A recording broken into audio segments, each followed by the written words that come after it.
आज आपल्या अंबाजोगाईत अचानक मध्ये खूप पाऊस पडला आणि मी आपल्या कॉलेजमध्ये मित्रांचे मीम्स बनवले ते तुम्ही पुढे बघा. तर राम राम मित्रांनो, रोजच्या सारखं आलतो बघा आपल्या स्पॉटवर. की माझा मित्र मला रोज न्यायला येते. मग काय मित्र वगैरे आला, निघालो बघा दोघ जण कॉलेजकडे. आपल्या मित्राचे कपडे टाकायचे होते बघा लॉन्ड्रीवर, ते घेतले टाकू आणि लवकर आलो बघा कॉलेजमध्ये. मित्रांनो आल्यावर बघतो तर काय सगळे आपापल्या कामात व्यस्त होते. मग म्हणलं थोडीशी मजा करावी. मी त्यांच्या थोड्याशा मीम्स बनवले आहेत बघा, ते तुम्ही पुढे बघू शकता.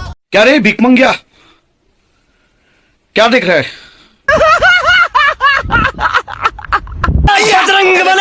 मैं पागल हूँ, मैं पागल हूँ। मंजिल को भुला कर जिया तो क्या जिया, मंजिल को भुला कर जिया तो क्या जिया, अगर तुझ में दम है तो उसे पाकर दिखा.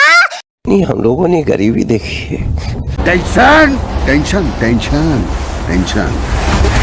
मित्रांनो तुम्हाला मीम्स कशा वाटल्या कमेंट करून नक्कीच सांगा. आपल्या कॉलेज मधले मित्र असंच हसत खेळत राहावेत बघा, हीच ईश्वर चरणी प्रार्थना करतो. कॉलेज वगैरे संपल्याच्या नंतर मला जायचं होतं बघा कटिंग करायला. आलो बघा कटिंगच्या दुकानात आणि बसलो कटिंग करायला. मित्रांनो कटिंग वगैरे तर नंबर 1 झाली बघा. बाहेर येऊन बघतोय तर काय आज आपल्या अंबाजोगाईत अचानकच पाऊस पडायला होता बघा. मित्रांनो पाऊस तर खूपच पडत होता, पण आपला हा मित्र आज आपल्याला शांत बसू देतोय होय. तर मला असल्या पावसात गावाकड, पण मित्रांनो पावसाची खूप मजा येत होती बघा. मित्रांनो असल्या पावसाच्या वातावरणात वडापाव खायला मजा तर येते बघा. वडापाव वगैरे खाल्ल्याच्या नंतर आलो बघा पावसातच गावाकड. मित्रांनो व्हिडिओ आवडला असेल तर लाईक शेअर फॉलो कमेंट नक्की करा. भेटूच पुढल्या व्लॉग मध्ये. जय श्रीराम.